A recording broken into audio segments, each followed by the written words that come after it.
AskReddit by ArcKnight40. Wedding photographers of Reddit, what was your "they're not gonna last long" moment? I'm a videographer and the groom called me a couple days after the wedding. He wanted me to make sure I didn't include any footage of him checking out the women at the wedding. Lol. So how much of the footage did you have to exclude? Surely you became ultra aware of it when he said that. I've photographed a few weddings, but this comes from a time my friend bought his girlfriend a ring for Christmas. It was obviously an engagement ring, but she claimed it was just a Christmas gift. My friend agreed. We all knew he was lying. A year later they become engaged. She insists on a location wedding. She wants to fly off and get married on a tropical island. My friend profusely apologizes to me, tells me he wanted me as a best man, but she wants her best friend's husband as the best man. I don't go to the wedding. The bachelor party took place after their honeymoon. We were all drinking and having a good time. He tells me that the ring from Christmas was his first engagement ring to her, but it wasn't good enough. She was just a showy girl and needed a bigger rock. He spent twice as much on the second ring. It's been 3 years since that bachelor party. They have been divorced for a year. She's now pregnant by a man as old as her father. I bet sugar daddy has plenty of cash. No joke. I recognized the groom from a Grindr. I presume that means he at least included a face pic. If not, I have at least 14 other questions. While shooting video, I attached a microphone to the groom for audio and proceeded to prepare for the ceremony. Just as I was about to adjust my audio settings, the groom stepped into another room with a friend. As I put on my headphones, I overheard the groom confiding in his friend, describing the wedding as a wedding of convenience and reassuring them not to be concerned about what would happen in their relationship. I know two people who had a wedding of convenience. He's gay, she's a lesbian. Their parents are Chinese, immigrants to the USA on one side, still in China on the other. They have a marriage that makes their parents happy, they're really good friends, roommates, and they do what they want on the side. It works, but the logistics must be intense. Wedding was on a golf course. Bride had a vision she wanted of her husband driving up on a golf cart to see her for a first look. He got one look at her from the top of the hill and vaulted the cart, ran down the hill, picked her up and twirled her around to tell her how gorgeous she was. We caught it all. It was the best first look ever. Once he set her down, she straightened herself and looked back to us. "Okay, I don't want that. Let's do the golf cart now," and she sent him back up. Wow, just wow, I can't imagine being that much of a control freak. Like damn, the wait for him to go and come back must have awkward. Bride looked visibly miserable the entire ceremony. While photographing the men's getting ready portion, the groom repeatedly kept joking about killing himself. During the toast, the bride ran off to the bathroom for about 30 minutes and came back wiping her tears with her eyes red and puffy. Neither of them had any chemistry at all. It made no sense why they were together to me. That was the last wedding I shot. Was it an arranged marriage? Deleted. I was a bridesmaid in a wedding where the bridal couple left the reception, and as if on cue all the bridesmaids started ugly crying. We'd all tried to talk the bride out of going through with marrying the demeaning, insecure pose and couldn't hold back any longer. The bride's family came over to see what was wrong and just sadly nodded at us.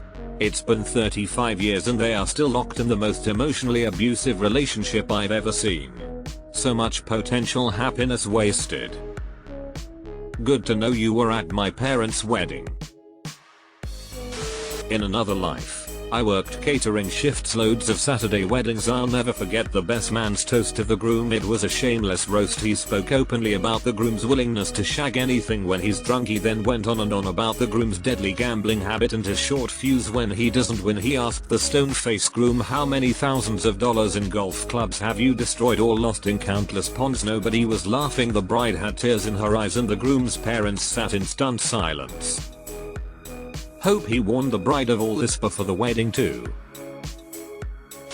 Went to a wedding during college to my friends that got married who graduated 2 years prior to me. They had a beautiful wedding on a boat off the Keys, and as the best man gave his speech, he was really drunk by this point, just shouted out, "You don't deserve her. You literally got a blowjob from a stripper. No, make that 2 strippers at your bachelor party. Peace out." He dropped the mic and tried to do a dramatic exit, but by this point we were all stuck on this boat in the middle of the ocean. It took an hour to get back to port, and it was the most awful and awkward hour of our lives for everyone on that boat. Do go on. Best man's speech made the groom out to be a gold digger. He wasn't entirely wrong, TBH. And this guy was the groom's best friend. One of those hotel venues that can run 2 weddings at the same time. Bride from our wedding is found in a hotel room with the groomsmen from the other wedding doing coke before the first dance. End result was we got paid and told no need to edit or deliver pics. Safe to say it didn't last the night. Were they just doing coke together, or did they transact other businesses as well? When the groom engraved "fuck you" on the bride's ring. Deleted. Said this before. Third wedding, and the best man, the groom's brother, starts his speech. "Well, welcome back everyone. Good to see some new faces and some old ones." At his third wedding, my uncle's best man started his speech with, "I told you buying my suit would be cheaper than renting." He got his third divorce after about 6 months. Which, to be honest, was longer than we expected because we all saw it coming like the steamroller security guard from Austin Powers. The engagement session. The couple was in from out of town because she had just taken the bar exam to become a lawyer. At the end of the session, I gave them a prompt to share with each other what they were proud of each other for. He couldn't think of a single thing. Somehow they still got married, complete with the groom drinking 11 IPAs plus several shots before the ceremony, mother of the bride so drunk for family photos she pretended to strip, and the groom and all the groomsmen wearing camo hats with neon orange letters that said titties and beer for the entire wedding day. Including sunset couples photos where he refused to do anything I suggested, nearly spat you right on my feet, kept farting on purpose, and loudly complained about how all he wanted was to go have sex. Guy sounds like an animal, goddamn. Ooh, finally one of these I can contribute to. My mother was a wedding photographer till I was about 18-19, and I helped out on many of them. The one that stands out the most was when we were at a campsite where both the wedding and reception were being held. About halfway through the reception I hear the groom start laughing maniacally.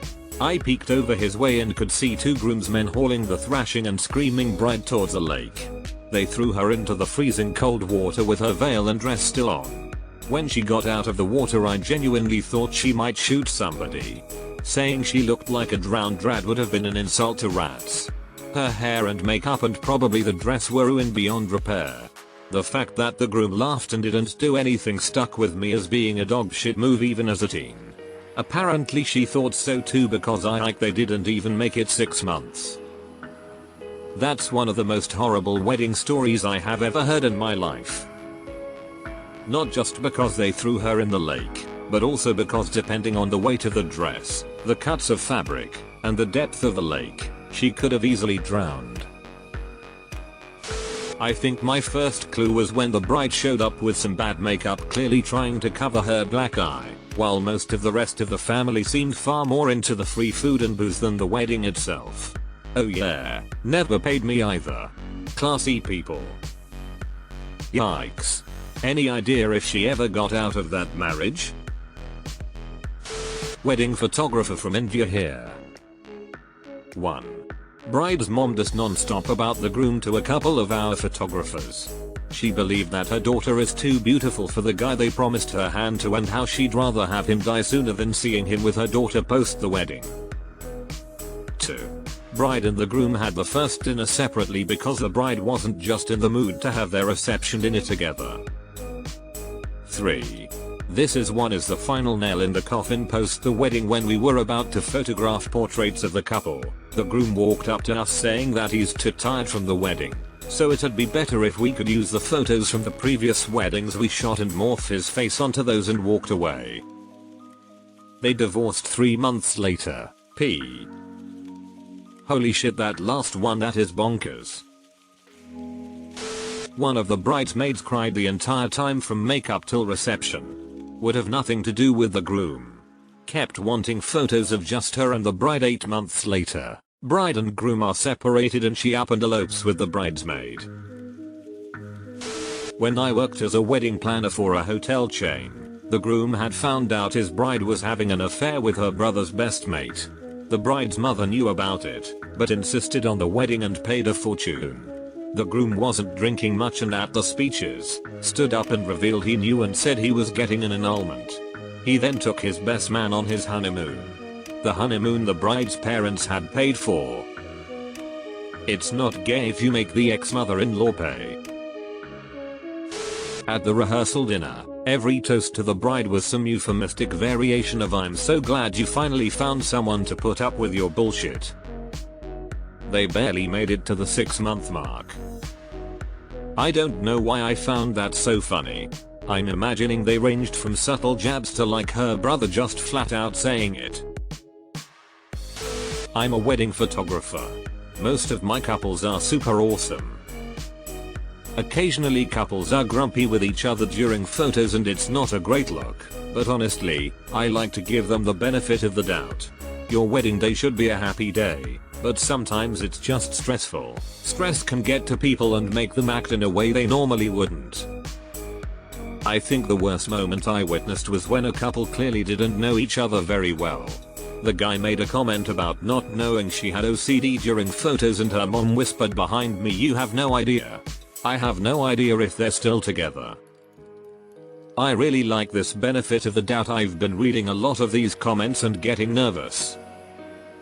My husband and I secretly eloped to City Hall. We live on a different continent to our families, and it was perfect. However, we will have to do something more proper for the sake of my family.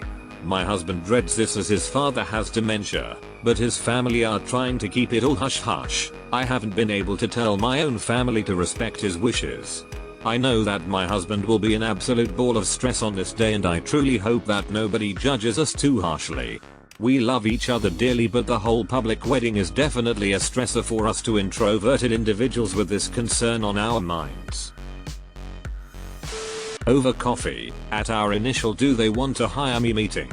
They argued bitterly the entire time and eventually, the groom just sat back in his chair with his arms crossed and wouldn't speak to either of us. I went home and the next day, emailed them the old something suddenly came up and that my schedule had unfortunately changed. Red flags aren't just for the people in the relationship. Vendors, see them and heed them. Yup. I took a job, desperately to pay rent, from a couple like this. They sent a letter saying they were going to sue because we didn't take enough photos, even though we didn't know ourselves how many photos we took. Anyway, I gave them the digital copies, but not the edited physical albums, and they shut up. I later heard they actually sued the reception venue because there was a fire in the kitchen in a separate building, ruining their special day. Not sure how successful that was.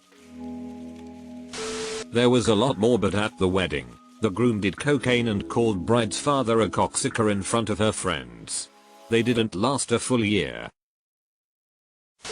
I met with potential clients to go over the details of the wedding and to see if we would be a good fit to work together.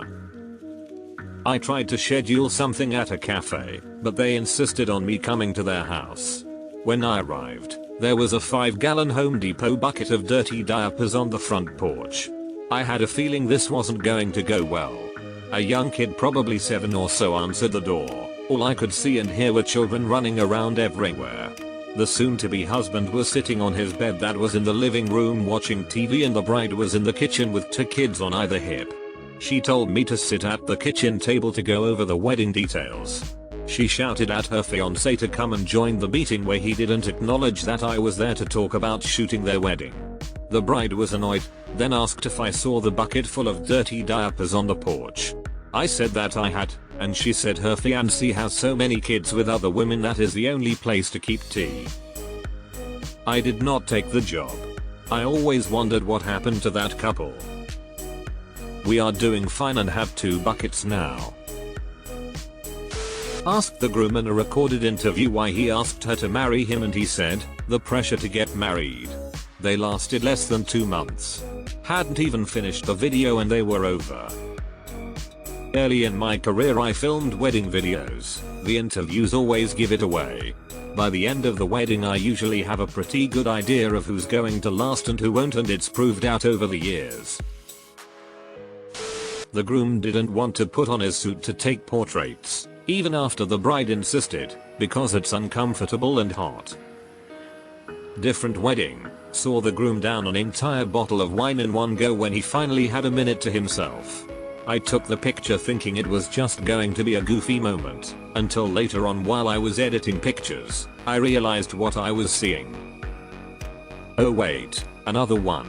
The bride was 30 minutes late. When I was in the room with the bride while she was getting ready, she told bridesmaids how her sister drove her all around town because she couldn't make up her mind about if she really wanted to get married. RLCOHOLISM.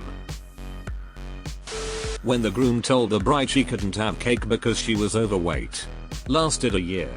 He gained weight.